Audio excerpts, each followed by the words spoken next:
हरे कृष्णा। भगवद गीता के second chapter में भगवान श्री कृष्ण कहते हैं, मात्र असफशस्तु कौन्तेय शीतोषण सुख दुखदा आगम अपायिनो अनित्यास तास तितिक्षस्व भारत। अर्थात भगवान श्री कृष्ण कह रहे हैं, हे कुंती पुत्र, सुख और दुख का क्षणिक उदय तथा काल क्रम में उनका अंतर्ध्यान होना सर्दी और गर्मी की ऋतुओं के आने जाने के समान है। हे भरतवंशी, वे इंद्रिय बोध से उत्पन्न होते हैं और मनुष्य को चाहिए कि अविचल भाव से उनको सहन करना सीखे। बहुत ही अद्भुत ये श्लोक है और इसमें हमारे जीवन की बहुत सारी समस्याओं का समाधान है।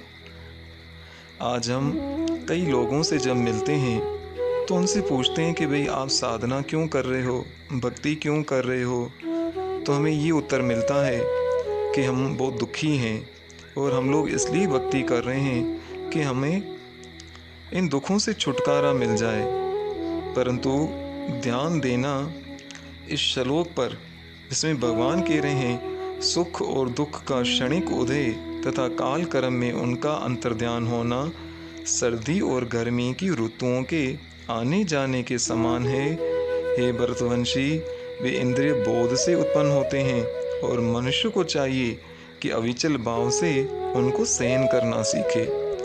पूरे श्लोक में या पूरी भगवद गीता में भगवान श्री कृष्ण ने कहीं भी ये नहीं कहा कि भक्ति करने से या साधना करने से आपके दुख कम होंगे, बल्कि यहाँ पर भगवान श्री कृष्ण हमें समझा रहे हैं कि दुख और सुख ये सर्दी और गर्मी की तरह हैं, जो आते रहते हैं और जाते रहते हैं। और सुख और दुख कैसे हमें मालूम पड़ता है?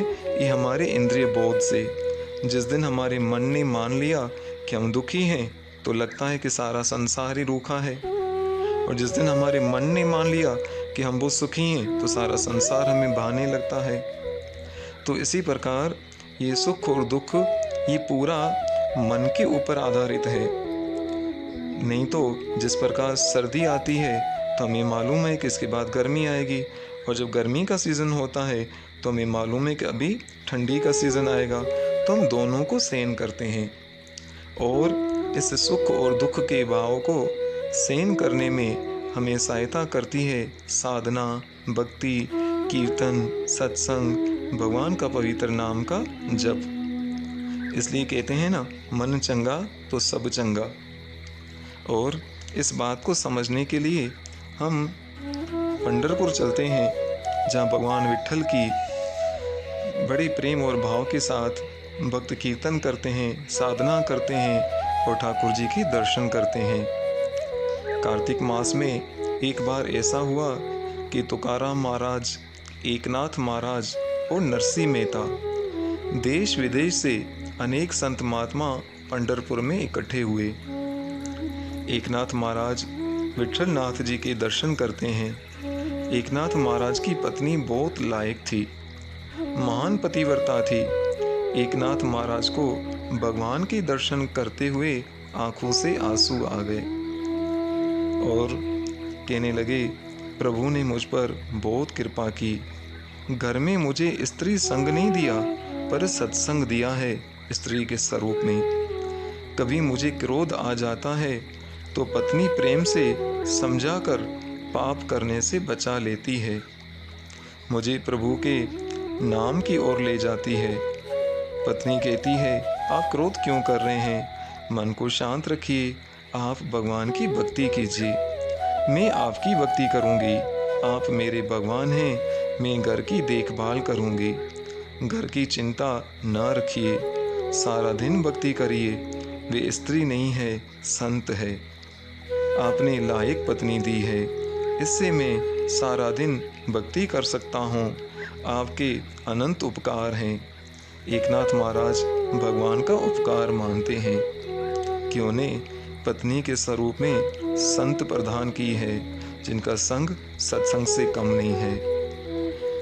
एकनाथ के पीछे संत तुकाराम जी महाराज खड़े थे।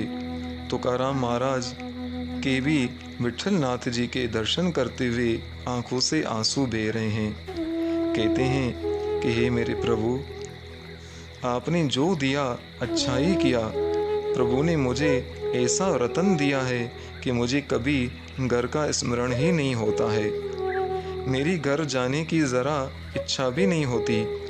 तुकाराम महाराज के घर में कर्कश पत्नी है। वो तीखी वाणी बोलती है, महाराज को बहुत सताती है। और संत तुकाराम जी महाराज सारा दिन एक पर्वत पर बैठकर भक्ति करते रहते हैं। घर जाते ही नहीं थे। घर जाते तो पत्नी उत्पाद करने लगती।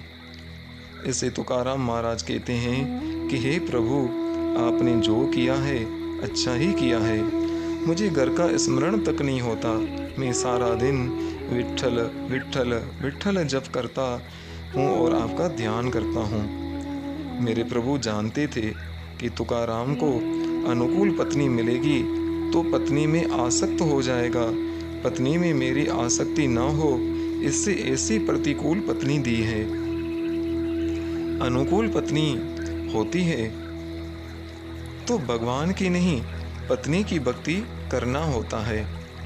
पत्नी के सताने के कारण मुझे विश्वास हो गया है कि संसार में सार नहीं है, संसार में सोचा सुख नहीं है। इससे मैं प्रभु के पीछे पड़ा हूँ। नहीं तो मैं प्रभु को भूलने ही वाला था। मेरे प्रभु, आपने जो भी किया अच्छा ही किया, विचार पूर्वक किया। आपके अनंत उपकार हैं मेरे ऊपर। संत तुकाराम जी की पत्नी बड़ी ही तीखे स्वभाव की है।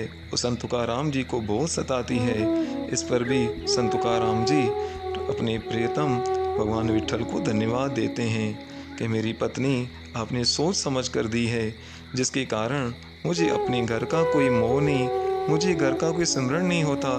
मैं सारा दिन एक पर्वत पर आपके पवित्र नाम का जप करता हूँ। संत तुकाराम जी बहुत बहुत धन्यवाद कहते हैं। फिर उनके पीछे नरसिंह मेहता खड़े थे। उनकी पत्नी की मृत्यु हो गई थी। विठल नाथ जी के दर्शन करते करते नाचने लगे, आनंद में नाचने लगे।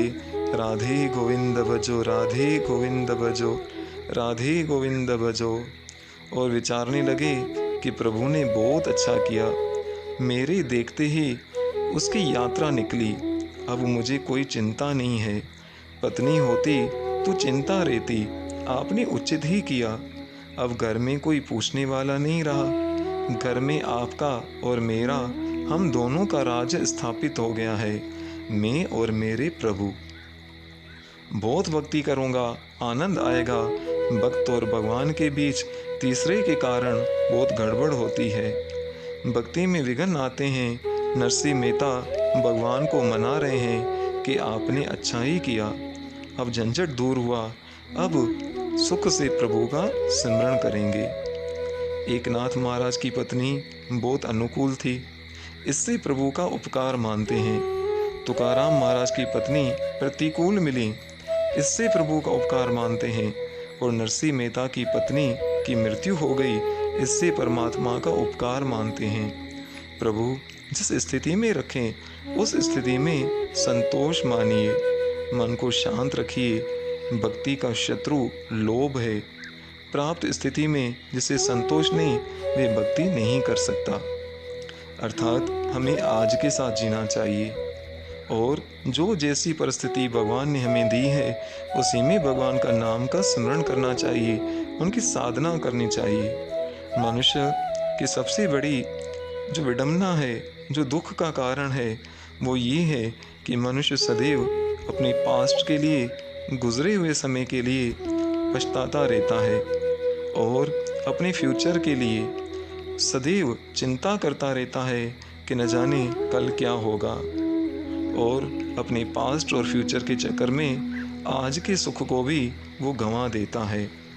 तो आप इन तीन संतों के जीवन चरित्र से समझ सकते हैं, इनकी प्रार्थना से समझ सकते हैं कि तीनों को परिस्थितियाँ अलग अलग मिली, परंतु भगवान को धन्यवाद देते हैं कि प्रभु आपका धन्यवाद, आपने जो किया वो सोच समझ के किया है। इसलिए हमें भगवत गीता के श्लोक को सदैव याद रखना चाहिए। इसमें भगवान श्री कृष्ण कहते हैं कि सुख और दुख ये काले कर्म में उदित होते हैं और अंतर्ध्यान हो जाते हैं। जिस प्रकार सर्दी और गर्मी, तो हमें क्या करना चाहिए, इन सुख और दुख के भाव को सहन करना चाहिए धैर्य के साथ, अविचल भाव के साथ। सदैव मन को कृष्ण नाम में लगाए रखें और इसे सुख और दुख के चक्कर में न पड़ने दें। हमें ये विश्वास होना चाहिए कि भगवान जो भी करते हैं वो हमारे भले के लिए करते हैं। इसलिए किसी शायर ने कहा, कुछ फूल धूप में खिल जाते हैं, कुछ फूल धूप में खिल जाते हैं तो कुछ फूल धूप में मुरझा जाते हैं।